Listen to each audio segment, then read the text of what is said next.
بسم اللہ الرحمن الرحیم۔ لاکھوں کروڑوں لامحدود درود تاجدار ختم نبوت کے ذات اقدس پر جو وجہ تحلیق کائنات ہیں۔ شکریہ جناب اسپیکر، آپ نے بجٹ 2025-26 پہ بات کرنے کا موقع دیا۔ پاکستان مسلم لیگ نون کی اتحادی حکومت وزیر اعظم پاکستان میاں شہباز شریف صاحب کی دانشمندانہ اور عوام دوست قیادت میں دوسرا وفاقی بجٹ اس ایوان میں پیش کر چکی ہے۔ مشکل ترین معاشی حالات، خصوصاً حالیہ دنوں میں پاک بھارت کشیدگی کے جنگی ماحول میں جہاں بڑی سے بڑی اور مضبوط طاقتیں بھی معاشی طور پر ہل جاتی ہیں، پاکستان جیسے ترقی پذیر ملک میں منتخب حکومت کی طرف سے ایک متوازن، عوام دوست اور عام طبقے کے لیے کافی حد تک ریلیف دینے والے بجٹ پیش کرنے پر میں وفاقی وزیر خزانہ محمد اورنگزیب اور ان کی ٹیم کو مبارکباد پیش کرتا ہوں۔ جناب اسپیکر، میں نے جو عوام کو ریلیف دینے کی بات کی ہے، یہ محض سیاسی بات نہیں ہے۔ میں اس ایوان کے توسط سے پاکستان کے غیور لوگوں کو یاد کروانا چاہتا ہوں کہ ہماری حکومت نے وزیر اعظم شہباز شریف صاحب کی قیادت میں کچھ عرصہ پہلے بجلی کے بلوں میں گھریلو صارفین کے لیے 7 روپے 41 پیسے فی یونٹ قیمت میں کمی کر کے پاکستان کی تاریخ کا نہ صرف سب سے بڑا ریلیف پیکج دیا، بلکہ پاور ڈسٹریبیوشن کمپنی سے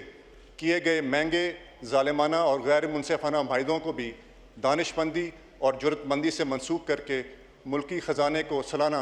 کئی سو ارب نقصان سے بھی بچایا، جس کا بوجھ عام آدمی اٹھاتا تھا۔ اس تاریخی کارنامے کا کریڈٹ بلا شبہ وزیر اعظم، وفاقی کابینہ اور خصوصاً وزارت توانائی کو جاتا ہے۔ اسی طرح اگر مہنگائی پر بات کی جائے تو مہنگائی کی شرح گزشتہ 10 سالوں میں 38% سے کم ہو کر 4% پر آ گئی ہے۔ جناب اسپیکر، یہ سب صرف میں نہیں کہہ رہا، بلکہ نیشنل اور انٹرنیشنل سطح پر اکانومی پر رپورٹس دینے والے ادارے بھی کہہ رہے ہیں۔ بلا شبہ پاکستان کی معاشی پالیسی اور اصلاحات کو ہر سطح پر سراہا جا رہا ہے، اور اس کا ثبوت IMF، ورلڈ بینک اور ایشین ڈیولپمنٹ بینک کی طرف سے بروقت ملنے والی امداد اور قرضہ جات ہیں، جو کہ معاشی اصلاحات کو تسلیم کر کے دیے جاتے ہیں۔ مجھے یقین ہے انشاءاللہ پاکستان اپنے وسائل، افرادی قوت اور شب و روز کی محنت سے جلد ایک معاشی قوت بن کر ابھرے گا۔ جناب اسپیکر، میں اپنی گفتگو کے آغاز میں پاک بھارت کشیدگی کا ذکر کیا، جیسا کہ ساری دنیا پر یہ حقیقت عیاں ہو چکی ہے کہ بھارت کے انتہا پسند وزیر اعظم نریندر مودی نے انڈین ریاستی الیکشنز میں اپنی گرتی ہوئی ساکھ بحال کرنے اور پاکستان کو بین الاقوامی سطح پر دہشت گرد قرار دلوانے کے لیے 22 اپریل کو مقبوضہ جموں کشمیر کے علاقے پہلگام میں ایک فالس فلیگ آپریشن ڈیزائن کیا، جس میں معصوم لوگوں کی جانیں گئیں، اور پھر اس خود ساختہ گھنونے واقعے کی آڑ میں 6 اور 7 مئی رات کی تاریکی میں پاکستان پر حملہ کر دیا۔ بزدل دشمن اس خطے کا تھانے دار اور بدماش بننے کے نشے میں بھول گیا تھا کہ یہ 1971 یا 2019 والا پاکستان نہیں، بلکہ آج کا پاکستان اللہ کے فضل و کرم سے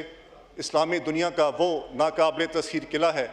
جس کو ایٹمی قوت بنانے کے لیے شہید ذوالفقار علی بھٹو صاحب نے اپنی جان دے دی، اور جس کو ایٹمی طاقت منوانے کے لیے میرے قائد میاں محمد نواز شریف صاحب نے اپنے اقتدار کی قربانی دی، قید کاٹی اور جلاوطنی برداشت کی۔ جناب اسپیکر، آج کا پاکستان میاں محمد نواز شریف کے دور حکومت کے JF-17 تھنڈر اور شہید محترمہ بینظیر بھٹو صاحبہ کے میزائل پروگرام کی وجہ سے مضبوط دفاعی اور جنگی قوت رکھتا ہے، الحمدللہ۔ اسی طرح آج کا سیاسی اور عسکری قیادت 2019 اور 1971 والی نہیں، الحمدللہ۔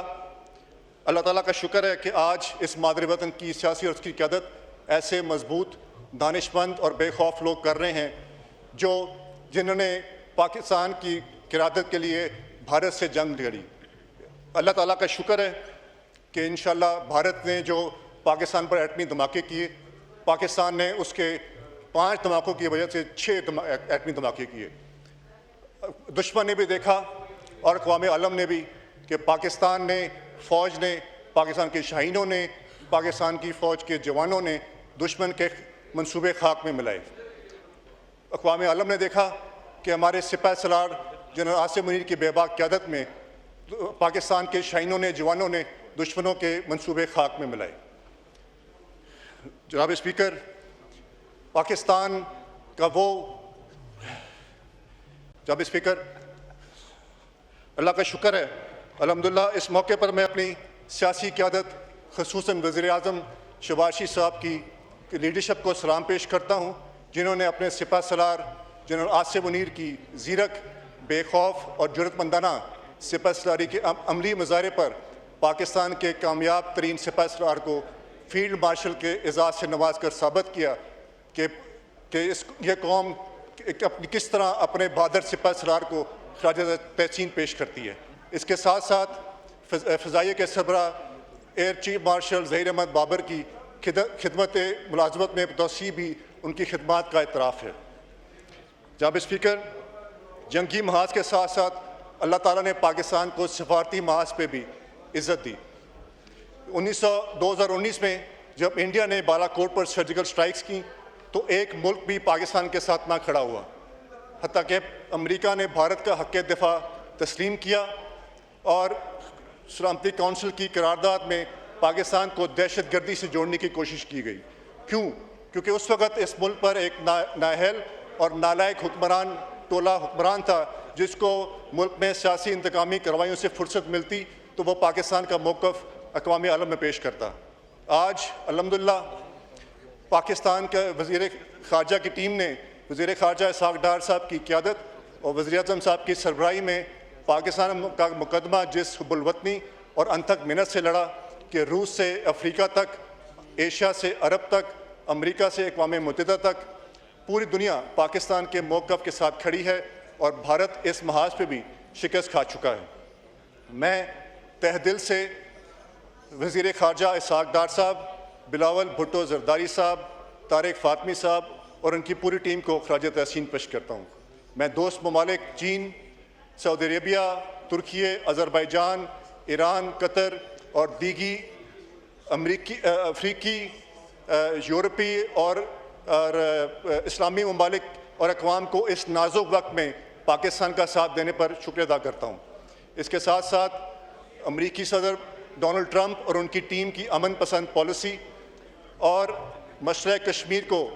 عالمی سطح پر اجاگر کرنے پر بھی خصوصاً شکریہ ادا کرتا ہوں۔